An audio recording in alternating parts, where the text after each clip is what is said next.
Relax, the keyboard is off, the press box is closed, and the mic is just getting warmed up as the guardian of the blue paint turned writer is about to enlighten us. The show where the writer is fresh off the presses and the ink is not dry. For this week's show, Countdown to Expansion. Welcome to the Hockey Writers Inc. Join Lance and Steel as we bring you all the latest on the Flyers.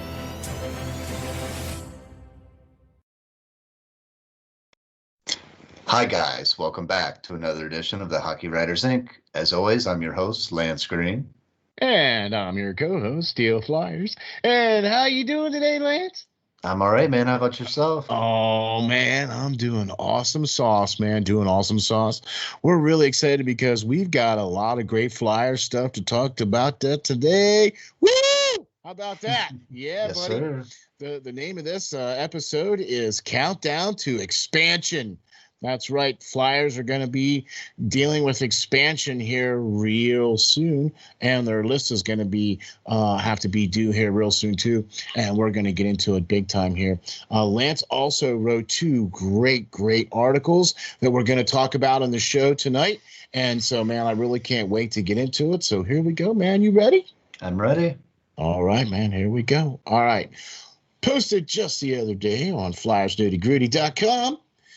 Desperate times call for desperate measures, Flyers edition, and it appears that our writer extraordinaire feels that the Flyers are getting to that point, I believe. Indeed. Now, in this article, you so dothly bring us back to a special date and time, and I do remember that date and time quite vividly, and it was the huge offer sheet for Shea Weber. It was like 10 years, $110 million or something. 14 years, $110 million. Back in 2012. Okay. All right. Excuse me while I choke a little bit on that one. 14 years. Oh, my gosh. And you know what? That's almost 10 years ago now. It's been quite some time. Right. And the team has not really fully landed one of those players of that caliber. Have they?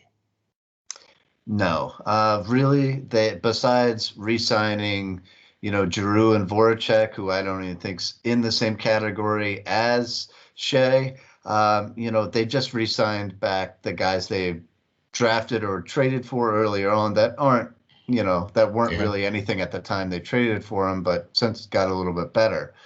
They really haven't been able to bring in a star player. Via free agency or anything in a while. Now, Hextall was against that, and he was trying to rebuild through the draft, and that's why he was brought in. And Chuck Fletcher really has seemed to just follow suit, even though he was given his marching orders to try to make the NHL club better, quick, fast, in a hurry. So I'm wondering still when that's going to happen. Okay. Any day now here, buddy. We're waiting. Okay, sorry. Look, there's no sense hiding how we feel about the Flyers and their need, the need for a winger that can score, maybe be taller than 5'10", maybe weigh more than 178 pounds soaking wet. I mean, this team needs a finisher. Okay. Yes. And you mentioned one in this article from the Islanders. Yes. So a lot of teams out there have some amazing young talent that are restricted free agents. And it might be time to revisit this idea again. It has not worked out for the Flyers in the past via Shea Weber and, one or two before him, but therein lies the problem. They did so and went after a team's player who had the salary cap in which to retain them. Many teams this year, like Detroit has Tyler Bertuzzi, would be a great Flyer, hard-nosed kid, but they have $48 million in salary cap to spend this year and could easily match it. So that's not going to do us any good. The Islanders, on the other hand, have a slew of both unrestricted and restricted free agents who are needing to be signed and of new contracts, but only have $5.7 million in cap space to do it this year. So they, in my mind, are the perfect opportunity to steal one of these players from them. And not me. Not me, Steel. No. No. SDEAL. AL. Yeah, Yes. right. So, as you mentioned, one of these great young wingers who's a restricted free agent for the Islanders is 24-year-old Anthony Beauvillier.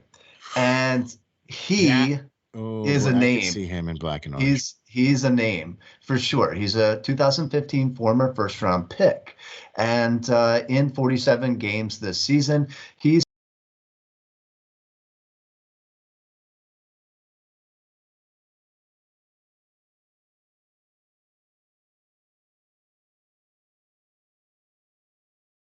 scored 15 goals, 13 assists for 28 points. This guy has the nickname Mr. Overtime because he scores clutch goals, and he has the speed in which to get by everybody on the ice in which to do so. Yeah. All right. In his short career, he's already played in 49 playoff games and has 29 points in that short amount of time. Wow. That's a lot of games for somebody that's so young. All right. He's helped this Islanders team out a lot, and he's overshadowed by the great Barzell, but not by much. This kid does have a thing of his own, and he is exciting to watch out on the ice. Okay. He made just $2.4 million last season, and the Flyers could steal him away if they are willing to add in a little bit extra, in there to re-sign him. And for that matter, I think it'd be great in order to do so. As we're going to talk about in this next segment, they might have a little extra salary cap after this expansion draft in which to do so. So yeah, well, we'll talk about that in a minute. Yes. Not holding my breath on that, but okay. Yeah, right. No, I get what you're saying, and I would.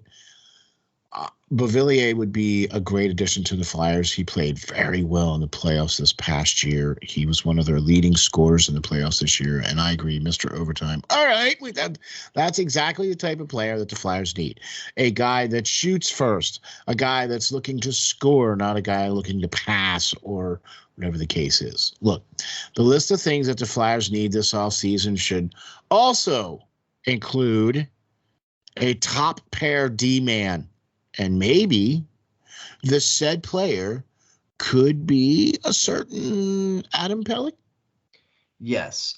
So he's a very underrated player that the Islanders have on their team. The only thing about him that's a little concerning is he's a left-hand shot. We have plenty of left-hand shots, but here's my theory. The Flyers are circling the wagons around a couple of key trades that might happen. Everybody's heard of, Seth Jones and everything like that being out there, and and some others. But if they maybe trade Travis Sanheim or somebody else for Seth Jones, then he would be a key piece to bring in to replace, that kind of player. Adam is a top-line player, and he does so and plays an old-school style of game. He is defensively responsible, and he's just 26 years old. He doesn't do much on the score sheet, which I don't like my defensemen to do. In a sense, I want them to stay home and do the job first of guarding the net and making sure other teams don't score. Call me old-fashioned, but this goalie likes somebody that protects his net. So in that career, in that time span, Adam's a credible plus 42 on his career. Okay? The Flyers single-handedly don't have a defenseman on their team that is that. Okay? He would be a perfect upgrade or replacement given who's gonna leave the team. And you said he only made like what, 2.5 million. And he's a restricted free or unrestricted? He is a restricted free agent as well. Okay, but you also but from where he's coming from, the team that he's coming from, they're cap strapped a little bit too. For sure. He's coming from the Islanders. All three players are Oh from the yeah, okay. Islanders. All right, So right, yeah. this is the same amount. It's giving you three different players that the Flyers could go after in this article. And all three are coming from the Islanders. And that's the case in point here. On top of the unrestricted free agents that they have the restricted free agents in these three guys that I mentioned in this article that they're going to have to pay, or at least try to. And I don't think that they're going to be able to pay all three of them if they don't move somebody or something else. So well, and especially with Anders Lee coming back, okay, and they went out and got two guys to help, take that place there at the trade deadline. Well, I think both those guys from New Jersey are going to be gone. I don't think they're going to be signed back. I think one of them has term. One of them has 2 years, so I think one of them has term, and the other one's going to be a restricted free agent or unrestricted free agent this year. Yeah. So, but still, though, they're going to have some issues where they're going to need to try, and they're going to potentially have some cap space freed up too with the expansion draft. So, I get where you're going, and I like so far these players that you've selected. And we could have done this to save Tampa Bay, because Tampa Bay has maybe not all three players could have come from Tampa Bay, but they do have a plethora of talent that's going to potentially be available that they probably won't be able to sign. No, you know what I mean? They're as far as next year goes, they're minus $3.5 million in the cap. Yeah. Tampa is. Yeah. So they're going to have to get rid of somebody. They, as Dougie Hamilton said, we got beat by a team that's 10 plus million over the cap right now, something ridiculous, because they had both everybody and their mother come back healthy magically for the playoffs. So imagine that. Oh well, Yeah. They played within the rules, and so they definitely did. They definitely did. You can't. I for one can't knock them for that. If they figured out the system, then by all means, rest your veterans and do that. And maybe some people don't like it, but until the rules are changed, I think people are gonna take that and run with it. So. Exactly. And Tampa Bay has also played the most hockey for the longest with the shortest break. Yeah. So the fact that they rested those guys, I don't have an issue with that at all. I understand other folks do, and I understand why, because that basically cheapens the game, because that lets a guy who is making $9 million a year, he still gets to collect his salary, but it doesn't count against the cap because he's on injured reserve. You know what I mean? So I get it.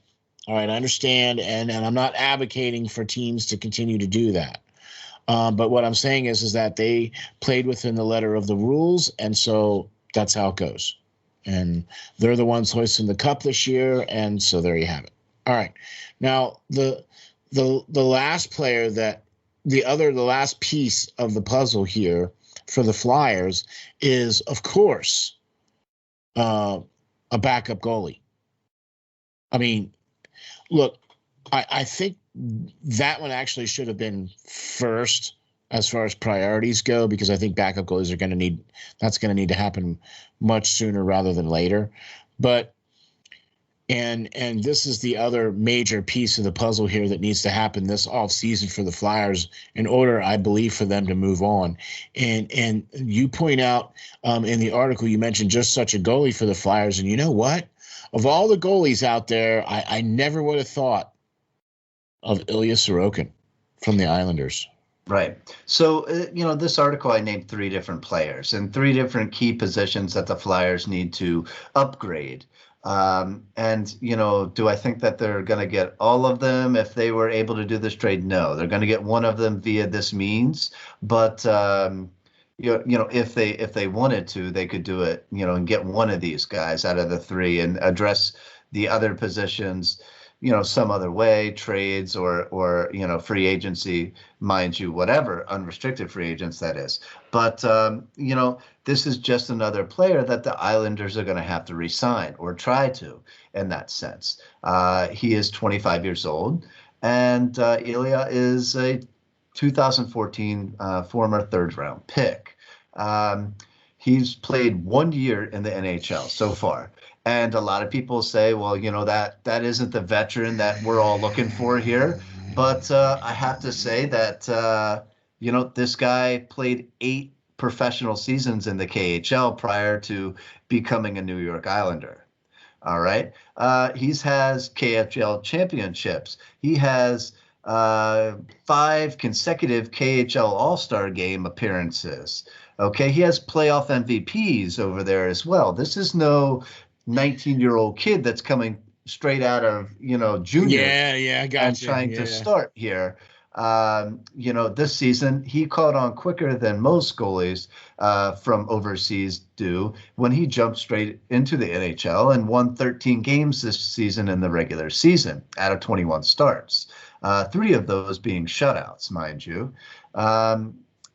This is the future number 1 goalie of the Islanders in their mind, but currently they're paying a guy named Varlamov $5 million plus a year to be that guy. So where is all this money going to be coming from when they only have $5.7 million, which to sign all 3 of these guys, plus a lengthy list of unrestricted free agents just to fill out their, even if that was bottom dwelling guys on the free agency list, it's still, they got to put bodies on to make a complete roster. And I really don't see how Lou Lamoriello is going to do it for the Islanders. That's one guy I would not really want to mess with in these terms. But like I said, desperate times call for desperate measures. And I think Chuck Fletcher knows that he has to do something this offseason. Well, it doesn't get any more desperate than what the team is now. I mean, if the current administration feels that they can basically just roll with the team as is, and put that back out on the ice next year, the same coaching minus Lappy, and then whoever else they bring in to replace him if they do. You know what I mean?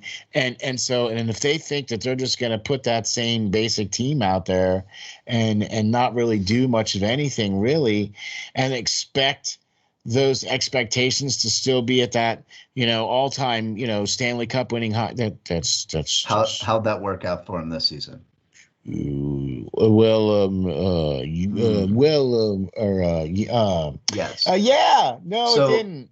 So one more point on this before we move on is the fact that if Chuck Fletcher doesn't want to necessarily be this risky and go out and maybe try to sign a restricted free agent like this from the Islanders, maybe he should be smart enough to call up Lou and try to get a player who could, via trade, who could help this team to free his cap space, Lou's cap space, and be able to get a guy that would be good for our team, okay? A guy like Cal Clutterbuck, Matt Martin, or Russ Johnson, all who are very physical players and excel in penalty-killing situations as well, as we all know that we did not do so well at this year. No, and you know what? I agree with you on that 100%, and look, you and I are both on the same page when it comes to the Flyers off-season needs, and I think that this article just hits it out of the park, man. These 3 players, even the suggestion of some other players, could effectively put Philadelphia back on track if there is a way to make these moves happen. You know what I mean? And I think that's going to be the major key here.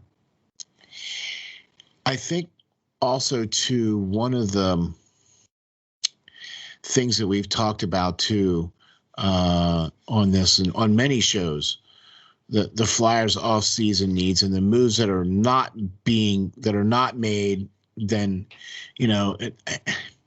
it's just going to be interesting to see how long of a rope the coach and the GM have if things do not improve drastically. I mean, what I mean by that is this. If we do, like, if the Flyers don't really do much of anything, they do minimal moves to bring in a backup goalie, and that's probably about it. They lose a player in the expansion draft. They free up a little bit of cap space, right? And they go out and get a backup goalie. Okay.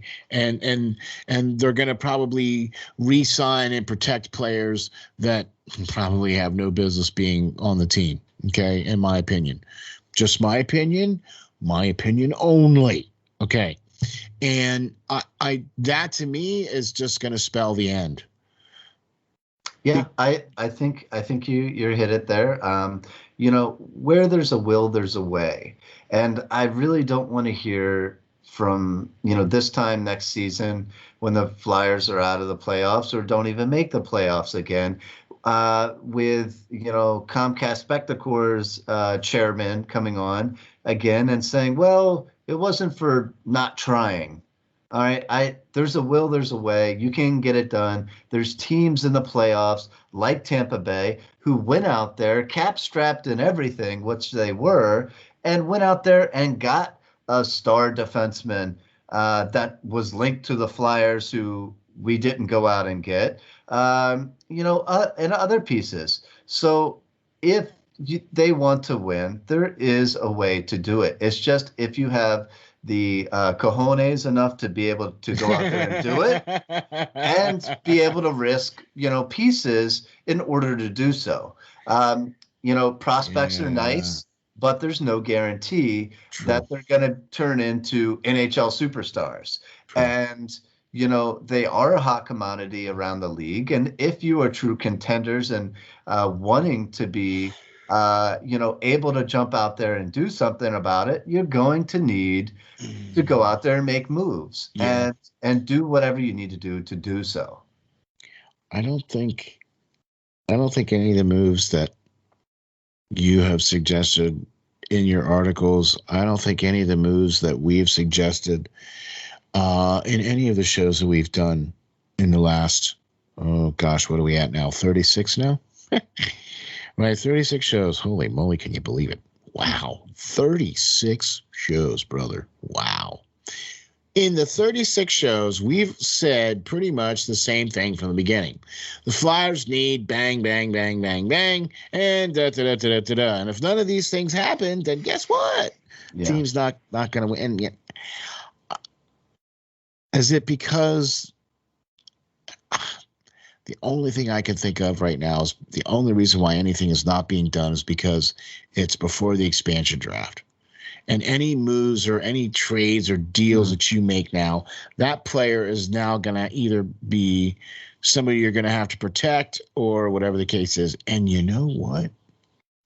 I wouldn't necessarily have a problem if they did do a move now and did protect that player. Yeah.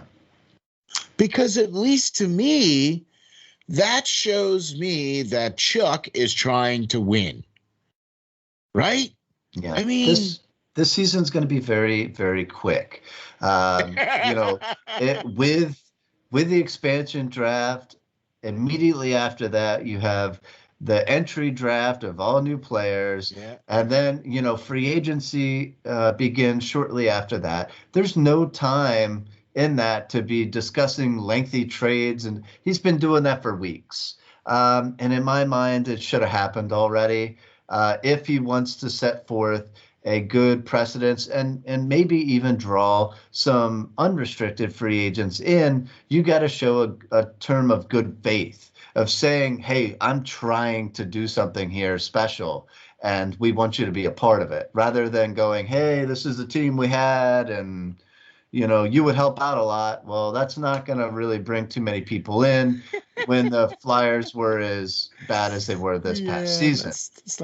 That's not a good recruiting ploy there, Chuck. Yeah. No, you gotta make it look like you're trying to win, at least, kind of, sort of. I mean, you would think, and if at least you're trying to keep your job. I mean, I would think you'd at least be trying to keep your job. Maybe look. If not, can I get an application? Yes, please. Thank you. I get no. Anyway, I'm not going to go there. I'm just not going to go there, but I would like an application, please, to apply for the position of general manager of the Philadelphia Flyers, along with, of course, the know-how right here sitting next to me. I mean, come on. He would actually be better. He would be a better GM than I would be, because I would be too emotional. I would be slapping players, man. I would be throwing chairs. Like, if we lose and the way the Flyers have lost over the last year, I don't care if I was the coach or not. As a general manager, I'd be down there throwing chairs and coolers, and probably a good thing I wouldn't be the general manager then. I don't know. What do you think? You think you'd be a better general manager? I would like to give it a shot. I think all my articles are very truthful in what could actually happen. I see a lot of stuff. I don't read it, but I see a lot of stuff going out there with ridiculous stuff about how the Flyers should go out and get Jack Eichel, a $10 million player. I'm sorry, we don't have the cap space for that, and I wouldn't want him anyway. Or the Flyers should go out and get Dougie Hamilton. Well, he's going to cost any team trying to get his services about $8-9 million in salary cap per year, and he's probably going to want a pretty lengthy deal to be as old as he is. No, thank you. I don't think that's the right move for the Flyers either. It wouldn't work cap-wise, and it just doesn't make sense to throw names out there just because you like that player. I'm sorry, it doesn't fit within the guidelines of the salary cap and or really fit the makeup of this team. So, I like to propose moves that I actually think out a little bit and make note of different stuff and, could fit within the confines of all the parameters that are going on in the world of the Flyers right now. One of the reasons why we do this show, Lance, is because of all of the work that you put into your articles and all of the research that you put into your articles, because you're not just pulling this stuff out of the bloody air. Right. Okay. I have a lot of it up here. But what I'm saying is, I know. I just go forth and make sure it's all right before I put it on paper. No, I'm with you though. But what I'm saying is that that's why we do this show, man. That's why the show is so good, because your articles are so good, because you have the research, you have the knowledge. Do you know what I'm saying? And that's why this is all good. Look, that's why I think you'd make a much better GM than I would, because I'd be too emotional. I couldn't handle it. So I would actually love to. Yeah, man, I know that guy. That's Lance Green, man. He's a general manager of the Philadelphia Flyers. He's my buddy. Yeah. Anyway, so sorry, I didn't mean to go off on that tangent, but a great article, Lance. I really appreciate this one here. Desperate Times Call for Desperate Measures, Flyers edition. That was the first article that we were going to talk about, and we are going to take a quick little break. We're going to bring out the dogs. Woohoo! Bring out the doggies. We're going to have a word from our sponsor, Canine Country Club Resorts. They're celebrating their 30th year of being in business this year. That's right, folks, 30 years. Imagine that. 2 great locations to service you. They've got top-notch groomers to take care of all of your pets' needs there as far as that's concerned. They got daycare, indoor and outdoor pool. Give them a call or check them out on the web at www.cccresorts.com or check them out on Facebook. We'll be right back right after this word from Canine Country Club Resorts. Greetings. This is SteelFlyers from the SteelFlyers All Sports Network, and we have 2 very special guests. We are delighted to be joined by Tracy Musser and Nicole Howard from the Canine Country Club Resorts. Tracy and Nicole are both managers for CCC Resorts and work at the Windsor or at the club, one of 2 locations, both in Manheim, Pennsylvania. Congratulations on your 30th year anniversary of being in business. Let me start off by saying this. SteelFlyers stands behind this company 100%. Taking care of SteelFlyers furry friend for the last 2 years now, and they are a one-stop shop for everything your furry friend needs. In fact, let's find out what our friends at CCC Resorts offer. Nicole, how are you today? Good. How are you? Doing great, thank you. What are some of the great boarding services that you guys offer, and what do we have to do in order to get our furry friends taken care of when we are unable to travel with them? Well, we like to bring everybody in for a tour first. That way they can see the behind the scenes, they can see where they stay, they can see where they play, and then we explain all of the fun things that we can add on to their reservation, whether it be one of our packages, either a nature walk, a ball time, or even a cuddle time. Oh, wow, that sounds great. Boy, it sure sounds like a resort to me. So how are you today, Tracy? I'm doing well, thank you. Tracy, tell me, is it true that you guys have both an indoor and an outdoor pool at the Windsor location? It is true. We've got one of each, so we're able to offer year-round swimming. The indoor pool is a great option for dogs who are swimming for therapy or rehab. It's got that sloped entry so they can wade into the water. Our outdoor pool is a little bit larger, and it's 4 foot deep the whole way across. And both of them are saltwater pools, so it's really easy on the dog's skin and coat. Wow, that's very awesome. So then during the summer months, you have a much deeper pool outside and then a sloped entry shallow pool indoors for the dogs. Tracy, tell the folks how we can get some pool time. Well, the first thing everyone does is come for an intro swim. We use that time to make sure the dog is comfortable in the water. We make sure they know how to get out of the pool safely, and we go over all the pool rules and etiquette with the clients as well. After that, they're able to schedule private appointments where they have the pool to themselves, or they can invite friends and have a whole group swim going on. So after a dip in the pool, then it would have to be off to the groomers, right? I mean, our furry friends cannot go out looking their best. Nicole, what are some of the great services your top-notch groomers provide? Our groomers, they specialize in full service grooms. We can do the basics, whether it be just a bath and a brush out or a blowout. Or for the extra pampered pooches, we can do nail dremels, we can do deodorizing soaks, and also facials. Wow, man, that sounds like a resort if you ask me.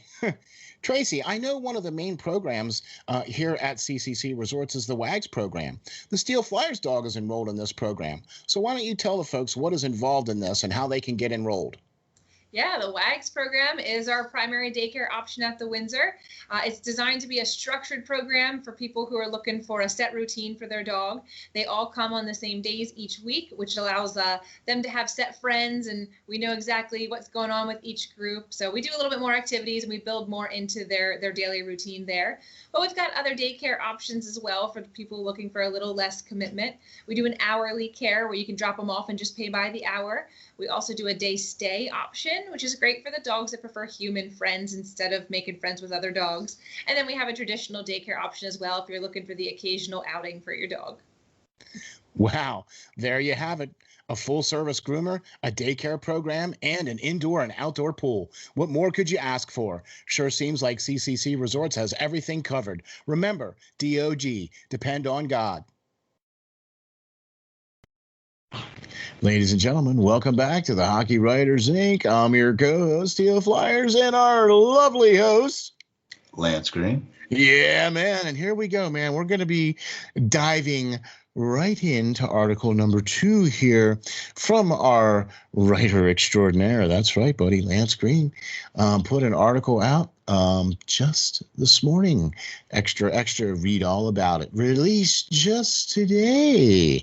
The Guardian of the Blue Paint turned writer unleashed his latest article on FlyersNittyGritty.com. And with the NHL expansion draft looming, who might the Flyers' old bench boss snag for Seattle? Ladies and gents, I honestly feel that a player will be selected by the Kraken from the Flyers, but it might not be who the team and the fans want it to be. So, Mr. Lance broke it down for us in this most awesome article. I know I said most awesome, but I like the breakdown. I like the points of view here, and these players are players that most of them are players that the fans would like to see go. Sure. Okay.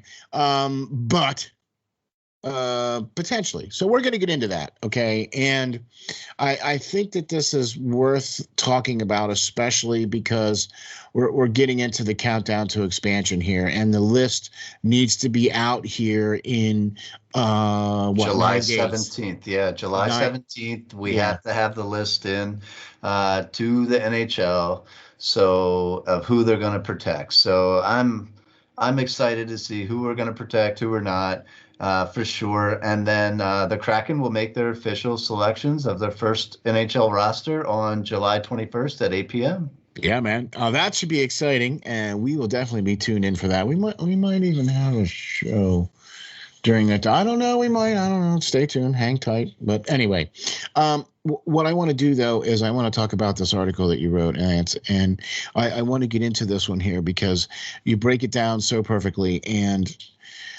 these are the list of players that, like I said, the fans would love to see go because of the salary issues and what it could do to help the Flyers in this offseason if they were to have a little bit more money to spend in the offseason as well, too. So I'm going to start right off from the top. I'm going to go with Captain Obvious right here, and that's Shane Gosselsberger. Okay. Look, you point out in the article that he played exceptionally well under Hackstall. Yeah, I mean, he still had his defensive foes and polys and problems, but that is Shane Gosselsberger at this point. We knew that, but they drafted him and for his offense abilities for sure. And during that time, his 4 years of play, or 3 and change since Hackstall was let go at midseason. He scored 46 goals and had 141 assists for 187 points during that time span. Again, this is a defenseman. He was not always the favorite of Dave Hackstall, but he was very, very productive on that power play that Dave ran. So, that it's interesting. It's an interesting pick. He has a couple years left of $4.5 million on the books. So it's a guy that would potentially be there. And he is a little bit older, so he could help out some younger guys. Now, I think what the biggest thing here to remember is that the Flyers potentially have the chance to lose some really good players. They don't, per se, fit necessarily into the Flyers system that they run currently. And a lot of them have been around town for quite a while and kind of need a, different place to hang out, let's say. That's a good way to put it. But there are some good players. Now, other teams around the league, they have some good goaltenders to offer Seattle for the picking, and they have some great young defensemen. To be out there. So it should be interesting, but not a lot of good offensive talent around the league. A lot of guys, third and fourth line is not quite there. There's some couple names that come out there, but a lot of teams don't have the type of scoring, say, maybe this next guy we'll talk about has had in his career. Okay. Look, here's the thing. Shane Gosselsberger was his most productive under Hackstall.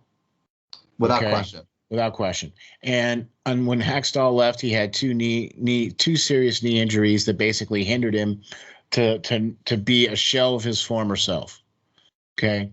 He came on this year a little bit. Finally healthy, 100% healthy. 100% healthy. He got hammered with COVID this year, unfortunately. But he came back 100% healthy this year, played relatively well. I mean, I believe I've always been a fan of Shane Gosselsberger. I've always been a fan of him, and I've always wanted to see him succeed. And it's always been a shame to see him being healthy scratched and things of that nature, because you can't build a consistent game when you're not consistently in the lineup. And I think this past year he learned to consistently be in the lineup. Okay. I think he was tired of being out of the lineup for sure, and watching other guys play from the press box. So he kind of bought into the system quite a bit this season. And played like, that whole defensive thing that he was supposed to be doing his whole career that he never was. So hey, imagine that. Yeah, imagine that. He stayed in the lineup a little bit more. Well, yeah. And he was, in my mind, one of the team's better defensemen. Agreed. Behind Provorov this year. Yeah. I agree. In fact, I would have much rather seen him play every single game, every single night, instead of another player that played every single night. Justin Braun, come to mind? Yeah, maybe. All right, whatever. What do I know? Anyway, so Shane Gosselsberger, yeah, 4.5 million off the books.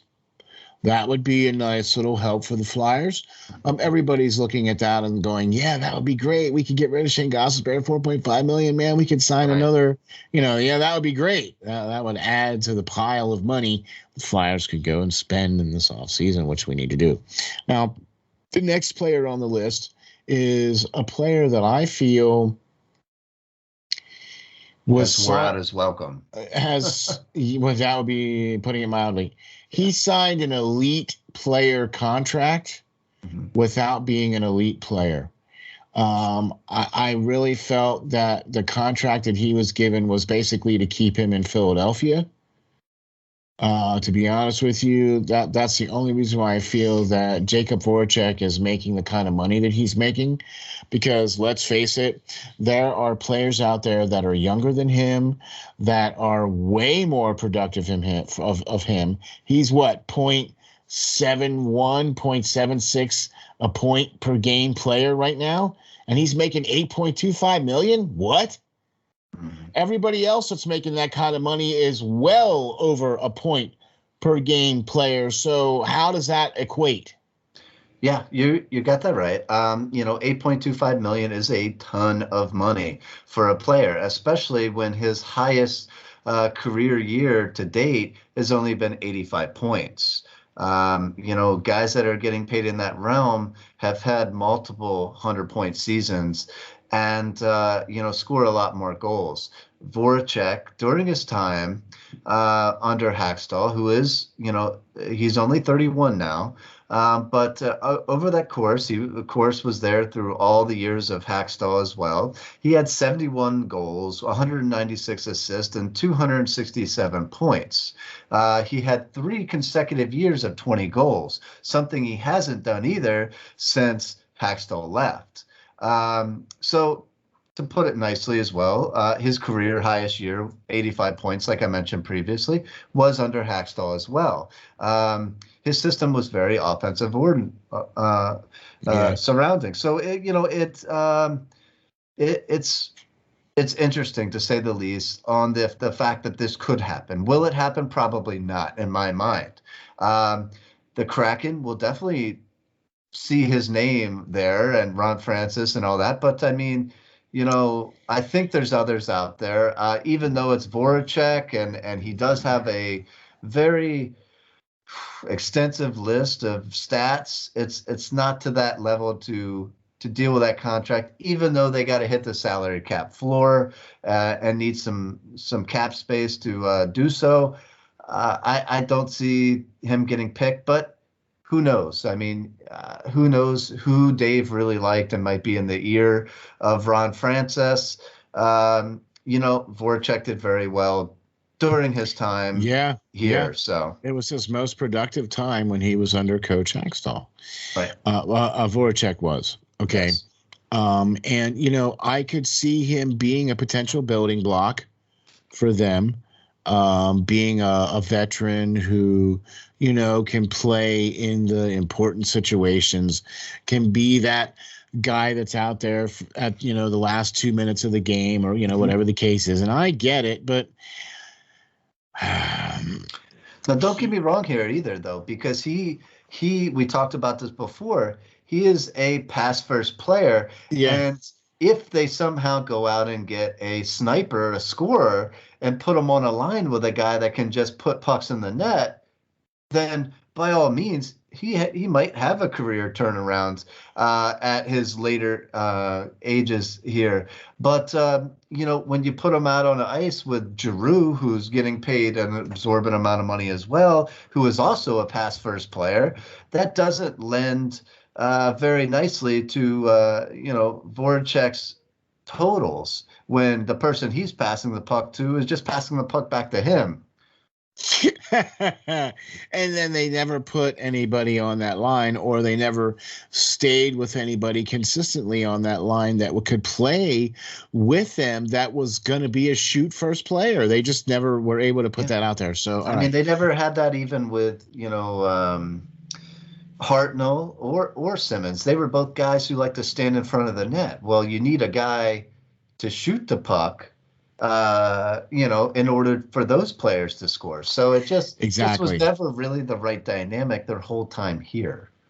It seems like this is almost like dysfunctional. Like the team wants to play one way, but yet they draft and bring players in that play another way. Mm. I mean, I can't be the only one that sees this. No. Okay. No. All right. So let's move on to the next train wreck. I mean, next player that potentially could be, would love to see. I actually would like to see JVR stay. And of all the names that we've talked about on this list so far, I wouldn't mind if Shane stayed, if Gosselsberger stayed. I wouldn't mind if that happened, if he was not selected. I don't think he should be protected, but if he's not selected, I would be all right with that. I'm Shane Gosselsberger. The other guys on the list, all right. I'd like to see James Van Riemsdyk stick around, because to be honest with you, I think $7.25 million for somebody who could potentially score 25 goals a season for the next 2 years is okay with. I'm okay with that. Potentially him getting, in the 50-point range. I'll take that. For the next 2 years, he's a good, solid guy. He showed me a little something this year. He dropped off a little bit at the end, but he definitely showed me a lot more this year than what he did in the previous year. So, for sure, I don't know, man. For sure, yeah. JVR is a area kid. He's from Jersey. He loves the area. He loves being a Flyer. That's why he came back.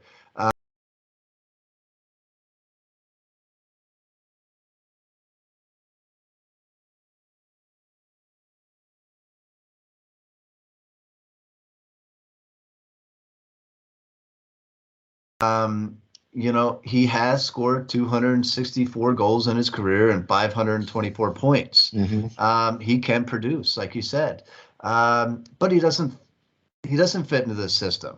Yeah. He this year, just like Ghost, he tried his hardest to come back and play that defensively responsible system that AV runs. And he did a lot better than he did in the previous year. As when you're on the ice, that's saying something compared to last year. Right. Right. So, who knows? He only played 1 year under Hackstall, and that was his best year in Philly, both prior to being traded to Detroit and since returning from. And it goes without saying, the kid can score. In that year with Hackstall, he scored 27 goals. It's intriguing. A guy $7 million, like you said, it could entice Seattle enough to bring him in and select him, because he did score 36 goals the last time he played a complete season of 82 games.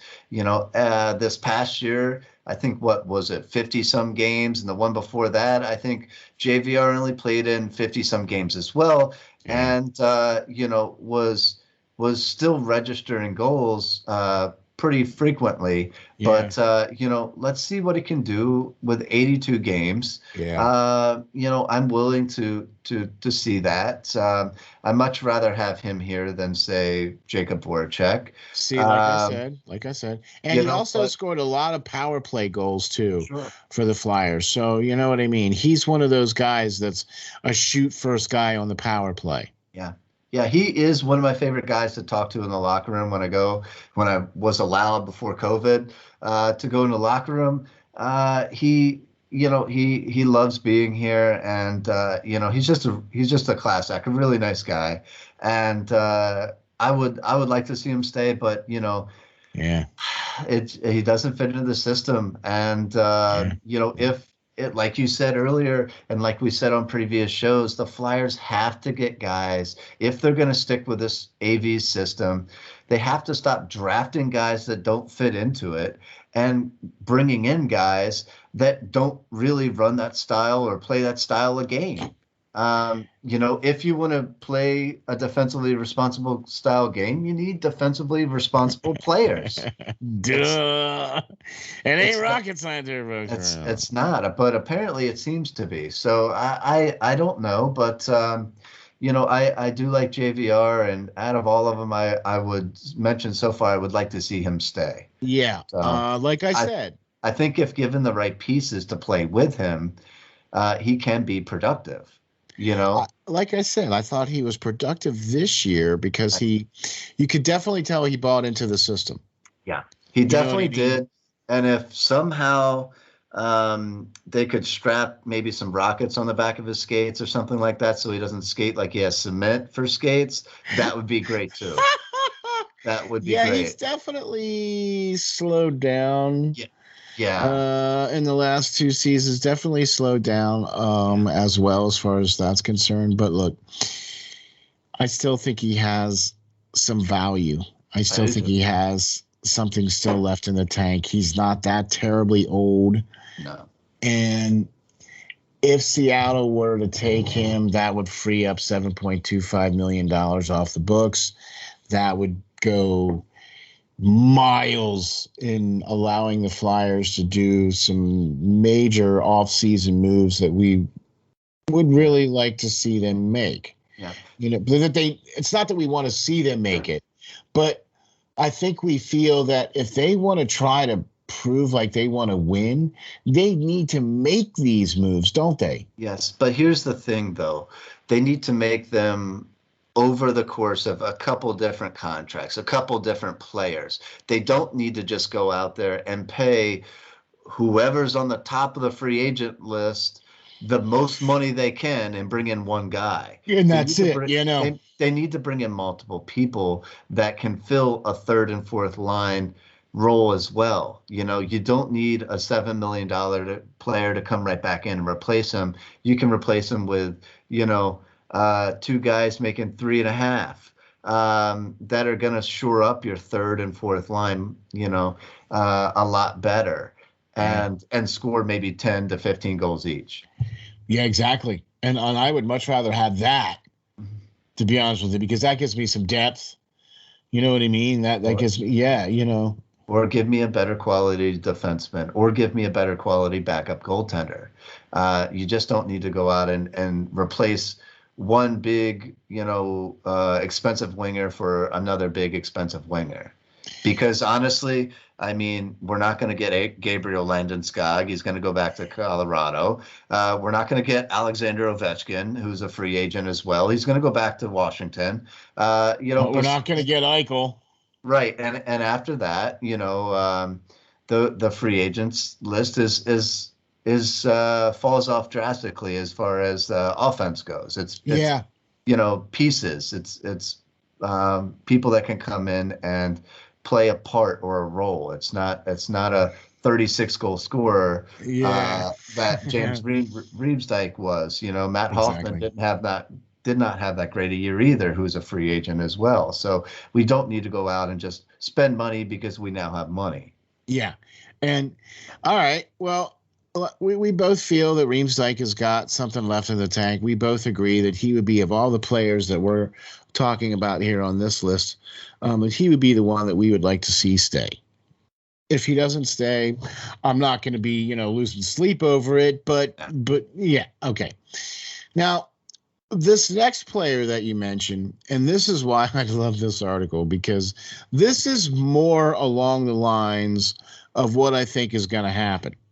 Okay, because when you look at the guys that you've mentioned on the list so far, Shane Gosselsberger, man, I don't know about you, but he doesn't come across as a Ron Francis guy.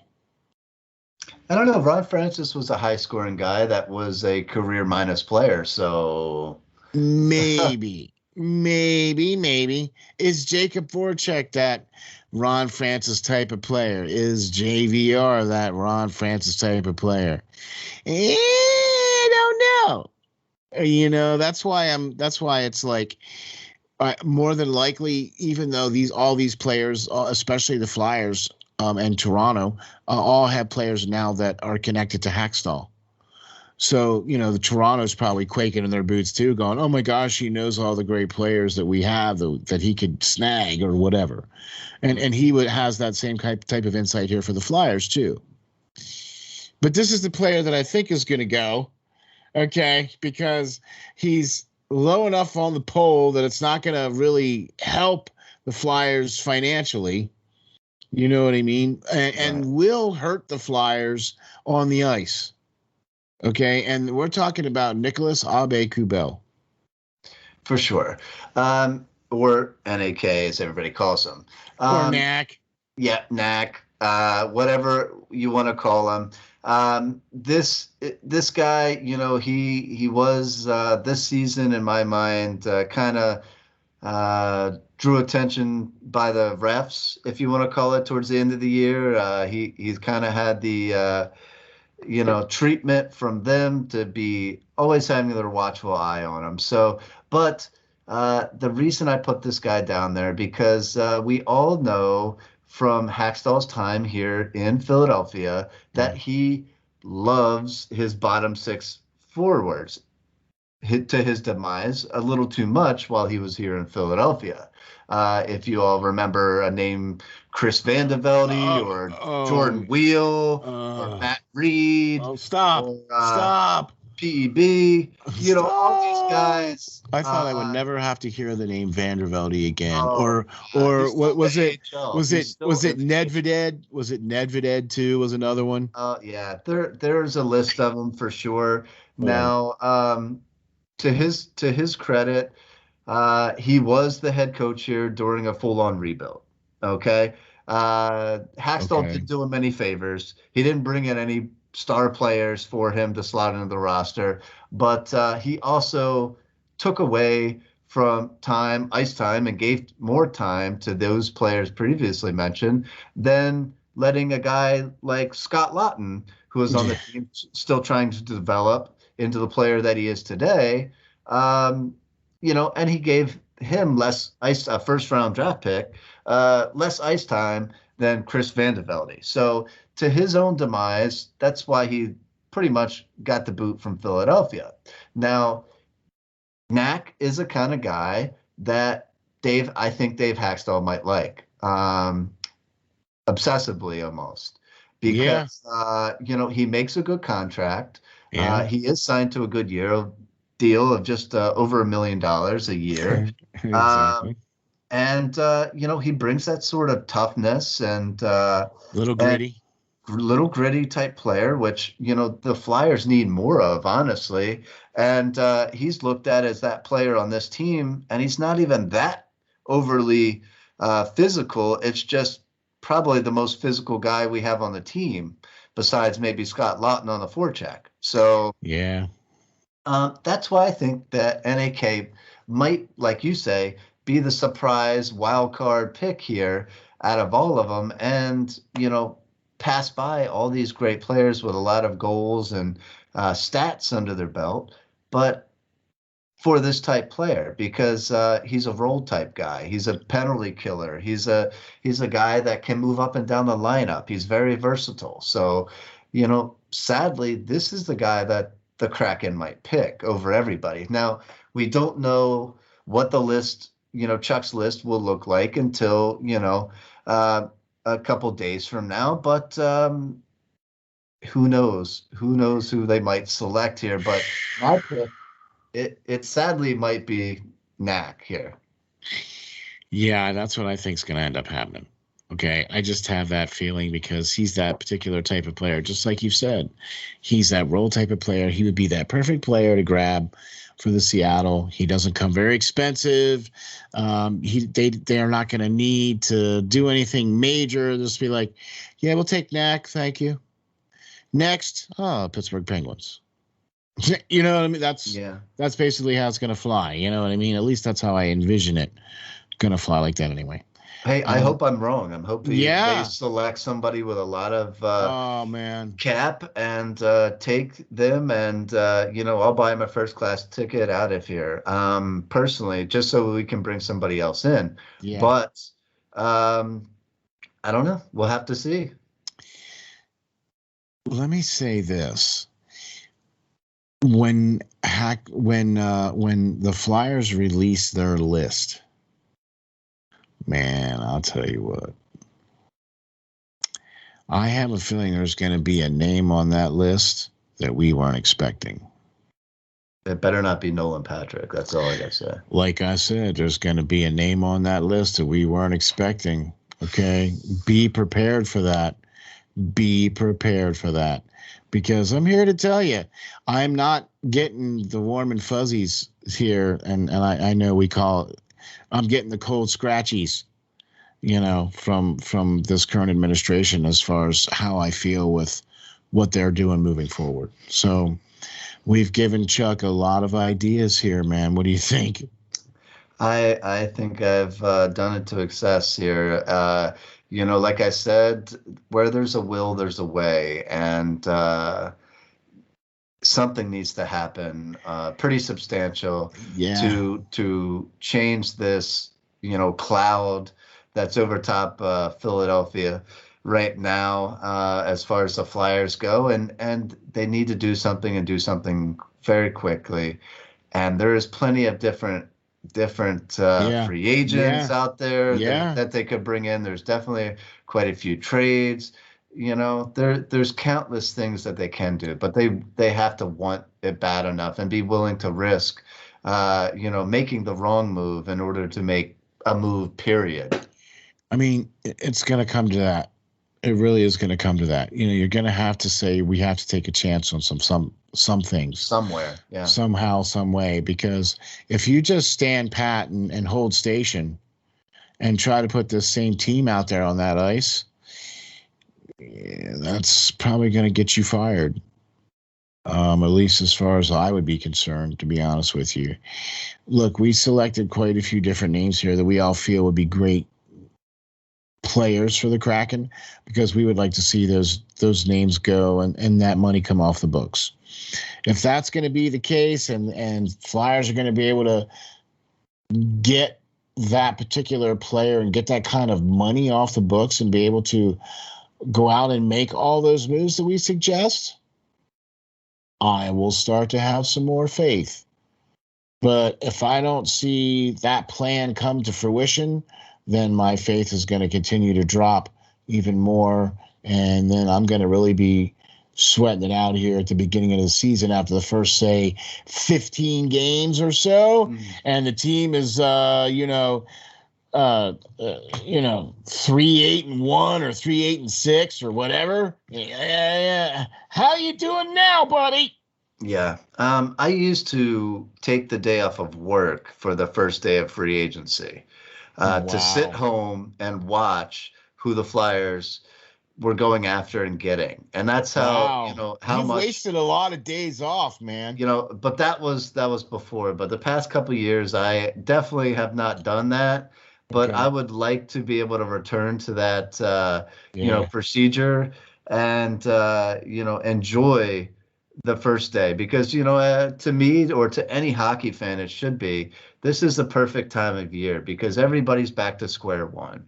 The Lightning won the cup, yes, but congratulations. Heck, if we made the right choices and the Flyers, did the right things this offseason, maybe that could be us. And I don't know. I don't see that happening. I don't have the faith that I once did that at least they would go out and try to bring somebody in.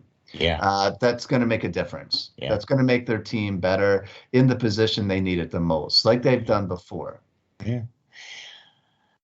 We'll see, right? We'll see. They only have a couple of days here, to get this taken care of. And so, we'll see. That's for sure. So, all right, my man. I would first of all like to say congratulations on making Bleacher Reports, my man. 34th week in a row. That is the Hockey Writers Inc. salute. Thank you very much, Flyers Nitty Gritty, for all your support. Really appreciate that, man. Every time our show goes out, it goes on to Bleacher Report, so thank you very much for that. We would also like to thank our great sponsor, Canine Country Club Resorts. They take care of all your pets' needs, from daycare to spa treatments and even pool time. Check them out on the web at www.cccresorts.com. I'm your co-host, SteelFlyers, along with your great and wonderful host, Lance Green. And where can we find you, Lance? Sure. You and possibly Chuck Fletcher, if you need my services in the next couple weeks here. Tune in, Chuck, right now. Listen to this address. Let's go. Yeah. And you can follow me or get in touch with me at LNGBassist39 on Twitter. Yes. And you can catch all my articles, as always, on Flyers Nitty Gritty and this show on the great SteelFlyers website. Yeah, man. There you go. That's how you do it. Thank you very much for joining us, folks. We'll catch you all the next time on the Hockey Writers Inc. Thank you all very much for watching. We'll see you next time.